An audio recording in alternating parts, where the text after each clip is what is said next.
Please ring the bell and open the board.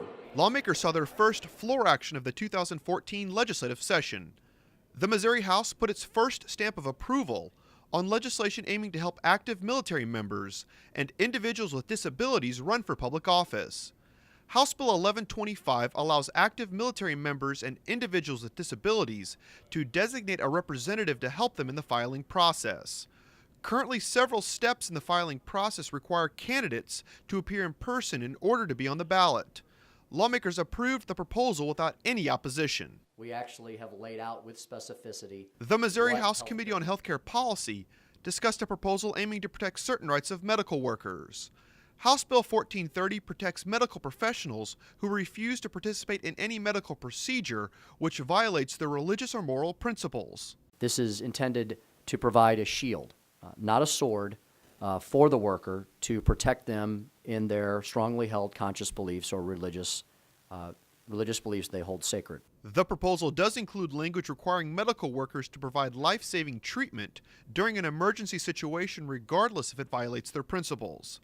Following the hearing, no further action was taken on the legislation. If any other speech is actually... The House Elementary and Secondary Education Committee discussed a proposal aiming to protect the religious rights of students and parents. House Bill 1303 establishes the Student Religious Liberties Act. The proposal prohibits a school district from discriminating against any student or parent on the basis of religious viewpoint or expression. It also states students may express their unique religious viewpoints through their classwork and must only be judged on the basis of ordinary academic standards. Following the hearing, the committee did not take any further action on the bill.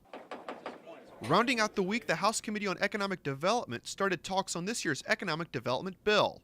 Based off of last year's proposal, House Bill 1498 creates several new programs to help grow the state's economy and includes language intended to rein in several of the state's existing tax credit programs. Picking up again where we left off, continuing the discussion, hoping to get it over to the Senate so that they can take the time that they need. And that was part of our problem last year. The House didn't fully appreciate how much time the Senate needs for their deliberative process. Like last year, the bill includes language capping several of the state's tax credit programs.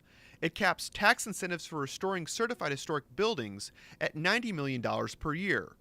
The proposal also caps the low-income housing tax credit program at $130 million per year starting in 2015, and lowering the cap every year until 2019 when it levels off at a cap of $110 million. We've got a lot of projects, a lot of good things going on, and a lot of them are based off of that low-income housing tax credit. So any adjustment with that program can potentially affect progress that's happening in my district. So that's my major concern. Following the hearing, lawmakers did not take any action on the proposal, but did stress the importance of taking action on the legislation in the upcoming weeks. Reporting from the state capitol, I'm Jonathan Lorenz.